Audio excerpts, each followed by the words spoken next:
Magandang araw, mabuhay! Welcome to a new episode of Holding Space Voices of Hope. Ako po muli si Pia Wurtzbach and this is our second episode. Sa mga bagong manonood, ang Holding Space Voices of Hope is a program where we give a voice to different issues affecting people's mental wellness while encouraging everyone to reach out to the people that they trust for support. Ang programang ito ay handog sa atin ng Flourish by Love Yourself at in partnership with Mental Health PH. Ang bawat episode ng Holding Space ay magbibigay ng storya ng inspirasyon. Ito ay magpapatotoo na may mga tao na handang tumulong at sumuporta sa atin physically, mentally, and emotionally para malampasan ang mga pinagdadaanan sa buhay. During our first episode, I've been able to talk to Papa Chen, who shared his story about having anxiety and depression alongside his personal battle with HIV.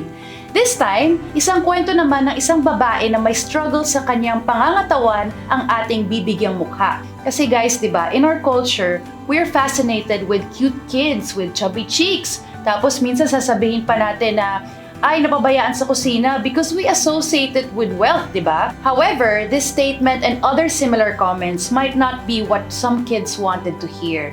And these unconscious remarks could have a negative impact on the physical and mental being of that child. Kasama natin ngayon to share her battle with bulimia and how a simple comment changed her lifestyle ay si Kyra. Kyra's 31 years old, she lives in Taytay, and she's also a mental health advocate who's been bulimic since her late teens. Kyra, thank you so much for coming over to share your stories. I really appreciate you coming here. First of all, kumustahan muna tayo. How are you and how have you been during this pandemic? It's really been a journey, I think. As you know, I have generalized anxiety disorder and depression, so it's not been easy sort of to handle that uncertainty. Lalo na that it's a continuing uncertainty. Thank you for being here and sharing your story with us. I know that you battled with bulimia before, and that's what you're going to share with our viewers. So NEDA, or the National Eating Disorder Association, says that bulimia is actually treatable. And then that it can happen to everyone, all genders, races, religion, whatever your background is, whatever your ethnicity is or your sexual orientation, it can happen to anyone. Absolutely. Now, can you share your story with us, please? Yeah, absolutely. It started when I was much younger. I think from what I've read and learned and heard from my own research and from people telling their own stories, a lot of eating disorders will manifest when you're younger. So for me, it started with a clear understanding that something was kind of wrong with my body. So when I was younger, my parents would take my brother and I out to go shopping, as you would, because you're kids. It would be a point of parang frustration for my parents in particular, because for my age, I would be bigger. I always have been, still am. And so it made shopping, which is supposed to be something that my parents enjoyed, something really disappointing, almost shameful for me. And it took a while to process that it was shame, and I was embarrassed, because nothing would fit or it would fit wrong. And my mom in particular, she's a girly girl. She wants somebody to dress up, and she has a daughter. Of course, that's very normal. That's what you expect. But because I was the size that I was, there was a lot of pressure when I was younger to know, first of all, that something was wrong with me, and it was particularly my size. I would try to diet when I was younger, like at 7 or something, and I would do that diet by trying to skip meals or dinner because I had felt so pressured to lose weight. The only way sort of to pacify and to get out of that shame was to reduce, to get smaller, to shrink. So when I was growing up, it would be sort of that thing, try to diet, can't really do it, I love food too much because it's food, and we're Filipino. We structure so many things around food, And it's the easiest way.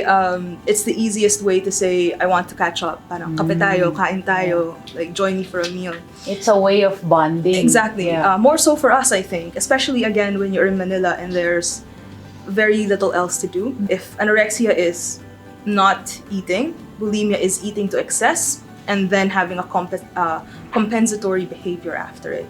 So for me, it was purging, which is vomiting. And for others, it would be exercise, abusing laxatives. I imagine other ways, but for me, it was eating to excess, gorging myself, and then purging afterwards. And that started maybe in my late teens. It was easy enough. It was easy. I saw the food go down. I flushed it away. And then I felt light. I didn't look lighter, but it felt like a relief. It felt like I had done something good and right, which for all intents and purposes were two different things, but of equal value. So it was really easy to get away with, because it was just really easy also to find any excuse to go to a bathroom or to throw up into mugs or to say no to friends asking you out when you know that there's no easy way to throw up into anything. And that happened all the time, I felt. My job in publishing meant that I worked at home, where it was even easier sort of to continue the habit. But I think the key takeaway for me there was that it had to stop, because I was starting to see the really bad physical effects of bulimia. And part of it was in the enamel in my teeth. When you keep throwing up and when you do it every day, or at some point 5 times a day for me, the acid from your stomach will break down the enamel in your teeth. And so I started to get sort of painful toothaches. I also became anemic at some point because I had thrown up so often and so much that I had gone down to past 100 pounds, so mga 95 or something. And when I couldn't donate blood, that's when I knew that it had to change. I couldn't do something anymore that I really wanted to do. The thoughts, they're always there. It's every day. It's every time I'm in the bathroom. I would think, you just ate. You ate 2 hours ago. You could throw that up. And then it would be a physical act to say, no, that's not good for me. I don't do that anymore. I'm in recovery. Even though I've been in recovery, and even though I'm actively practicing, not throwing up, not going back into that cycle.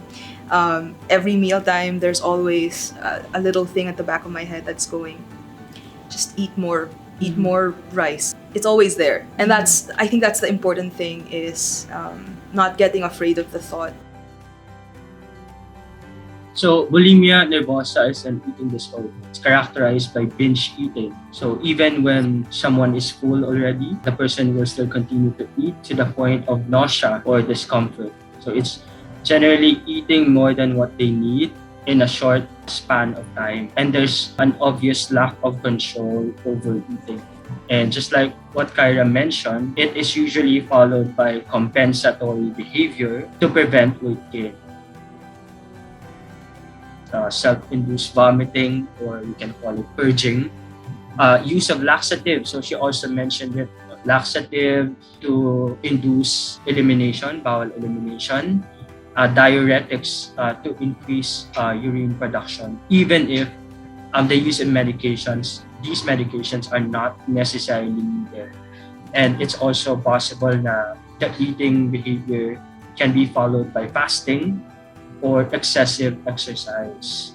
And for a person to be diagnosed with bulimia nervosa, it has to regularly occur, or the behavior has to regularly occur at least once a week and for 3 months. But on severe cases, it can happen multiple times in a day, because people who are going through bulimia may be secretive.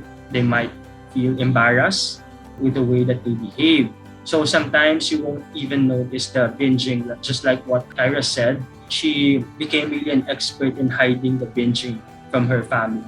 Please take note, for some cases, the symptoms might not be too obvious, because people who are going through bulimia nervosa will really try their best to hide it, to hide what they're going through from their friends and family. So those who have experienced childhood maltreatment or something traumatic during childhood, are at greater risk of developing bulimia nervosa and eating disorder in general. It has high genetic component, meaning it's highly hereditary. And like Kyra's case, it started when she was young. So usually the onset would begin during late teens and early adulthood. So that's why it's very important that adults are educated about this, and that eating disorders are real and they exist. And when they educated about the warning signs, they can provide the necessary guidance. Girls and women are more at risk of developing bulimia nervosa and eating disorders in general. But it doesn't mean that men cannot suffer from it too. People who are in sports, the athletes, dancers, models, and those who are joining beauty pageants are at greater risk of developing bulimia nervosa and eating disorders in general. Yeah, it sounds like this happened very early on in your childhood, Yeah. and then even up to your teens, even up to your early 20s. What did you have a support system? Did you have friends that you could speak to, and what was your family like during this whole time? Yeah. So I did have some friends that sort of understood what was going on with me, but not to the. They didn't find out until I had to tell them years and years after, and those were my friends from high school. So I had some friends, but my family, like my parents and my sibling, I think it was the fact that they found out that helped me realize that this wasn't something I could continue doing, and the fact that this was something they were also ashamed of. That was that was terrible to be confronted with, even though it wasn't a specifically supportive environment, because they couldn't understand why I was doing something and I couldn't explain it myself.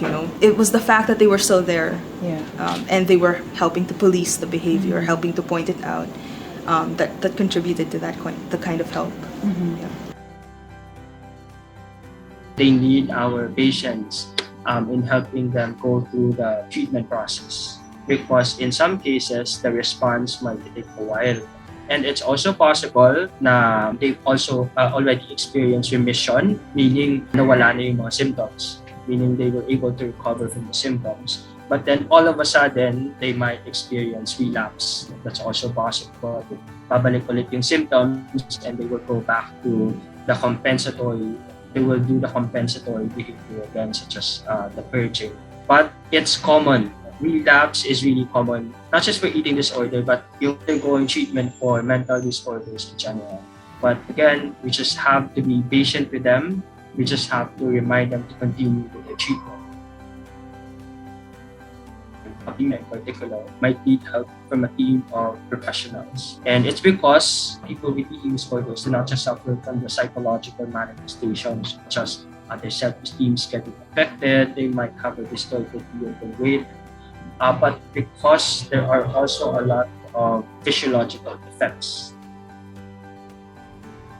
For the psychological intervention, it's really important because sometimes it's really the perception, yung distorted perception of the weight, yung unhealthy ways of thinking, yung maladaptive ways of thinking that can only be addressed through psychological intervention. I just want to emphasize on the importance of involving the family in maintaining healthy eating patterns, because it makes the intervention more sustainable, diba, when the family is involved, and especially when the family is educated about their condition. So it makes everyone at home responsive to their needs and even sensitive to their physiological and psychological needs. And I also want to add that medications can also be taken for people who are suffering from bulimia nervosa. It's always best to consult with a psychiatrist to confirm the most effective medication depending on the severity and the nature of bulimia for each case. Because I'm doing a study on eating disorders in the Philippines now, and I keep getting I get sort of emails now and then from people who are saying, do you have sources for eating disorder research that's based in the Philippines? And I keep having to say, I don't. this is why I'm writing this stuff, because where is it? I think that's also part of the problem, is that if we don't recognize that we can have that something is a problem, then we can't recognize it in ourselves or in other people. What you were describing earlier, na everybody is doing it. Maybe we can also ask, like, what's sort of controlling those behaviors? Like, what to what end? Is it because we desire to look a certain way, and then why? Why do we do that? Why do we desire to look a certain way? Desire to have a certain shape, desire to have a certain skin tone, or desire to present a certain way. Those are the bigger issues that we also have to think That's about. true. It's always going back to the why, right? Like, why am I feeling this way? Exactly. Why do I feel like I need to fit into this box? Exactly. Why do I feel like I need to change myself? Yeah. You always go back to the why, and I think there you'll find your parang true answer. Yeah, but right? okay, so we're asking those questions. Why do you think? I mean, we live in a society na, well, hindi lang naman sa Pilipinas, but just in general, in the whole world, na talagang nadjudge. I mean, ako nga galing ako sa industry, beauty pageant. Ginajudge ka sa itsura mo. Yeah. You know, I can relate to you to some extent, because sa akin naman was the opposite, really restricting, and it happened in my early 20s. And if you guys go back to all my old pictures, you'll think, uy, ang ganda mong tingnan doon, pero hindi nyo alam yung physically, yung pinagdadaanan ko noon, and mentally ng katawan ko, and what I put myself through just for you to be able to tell me that I'm beautiful enough. Exactly. You know? But you're stunning. I'm sorry. No, but You're stunning. You're so beautiful. But so many people go through this, and they just feel like they're never enough. And to that, I still feel that way. I think that's a hallmark of a lot of that's a hallmark of anxiety issues. That's a hallmark of depression. This sort of core belief that we're not enough because of this. Kyra, I also want to share, no, because while we're talking about eating disorders, and I don't want people to think na si Pia yung nag-i-interview, wala naman sigurong problema yan ever sa weight niya. Alam kong nanggaling ako sa beauty pageant, but trust me when I say that almost everybody who joins struggles with their appearance. Nobody is really fully 100% confident in themselves and contented with their bodies. Kahit na mukhang okay kami, tingnan sa panlabas, there's really so much going on inside, and there's always that feeling of, I'm not good enough. Yeah. While eating disorders in the extreme aren't as visible or as studied, especially in the Philippines, it is so normal to feel afraid of rice, or saying, hindi na lang ako kain ng dessert kasi kumain ako kahapon, or I feel fat in these pants, or I feel like I need to lose 5 pounds because it's summer and I don't look good in a swimsuit. But what if you do? And I think that's a bigger problem that sort of underscores and informs eating disorders as well. It's just this massive discontent with how we look. So it sounds like to me na every day you have to make a decision of whether I'm gonna go left or right. Yeah. And but what's keeping you in the right direction now? I don't know. It changes every day. I think most days it's the fact that I was able to do it yesterday. And when I fail, it's the fact that I can try again. And I know it sounds corny. No, corny. but it hits. It hits. Good. I get it. I get Good. what you mean. Yes. Yeah. And so I guess tanggalin lang natin yung expectation na I'm gonna do this for a year. I think that's scarier than maybe I'll just try again. Yeah. Yeah. And also not to pressure yourself in doing it perfectly all the time. Yes, I think that's really important. I think that's also something to recognize, acknowledge, and then say, but maybe I can fail and it won't be the end of the world. Yeah. Maybe I can fail. Maybe that's okay. And I know that thinking about it again sounds corny, but I swear to God, if you say it to your reflection, it hits. Could you share some more with us though? Yeah. Like what else helped you? when I was diagnosed with anxiety, when I first went to my doctor and he said, listen, this is what that is, it was relief. So having to name it, being able to name it really helped because it gave the experience a shape. And so it gave it, instead of this floating boundary, it gave it an end, even though it's still ongoing, you know. Maybe somebody's watching now, maybe they're in their early 20s, maybe they're not sure if what they're going through is something to be concerned about. What would be your advice to them? I guess as an adult, I would say go online. I would say find your tribe, like find the people who are going through the same thing and try to make connections and try to support each other. So first maybe is to recognize that they're not alone. So find the people who can support you in that way. And then trust your gut. Because if you feel like it's not a safe space at home, find another safe space. I understand that some parents might not have the capacity to care for children who are experiencing these things. Some parents might not be equipped, you know, to look at their own biases, and that's human of them.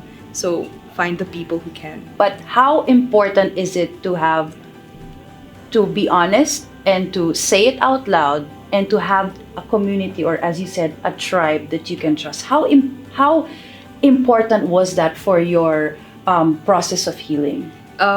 It was vital. I wouldn't have any level of maturity or control without being able to process it with another person in some way or shape or form. Even though, you know, that person was miles away, even though it was just through a call or a chat, if that was the medium that helped me feel secure. So it was vital for me. In my experience, if you find somebody going through the same thing, it's like, if they're going through it and I'm going through it, there's got to be more of us. And if there's more of us, somebody survived this. So this is survivable, it feels like, if you get my meaning. I was just about to say thank you so much for sharing your story, and I hope that anybody out there who's watching this right now, who's going through the same thing, won't feel, as you said, alone. So too. Muli, isa na namang kwento tungkol sa mental health ang ating nabigyang muka at naway nakapulutan nyo ng aral.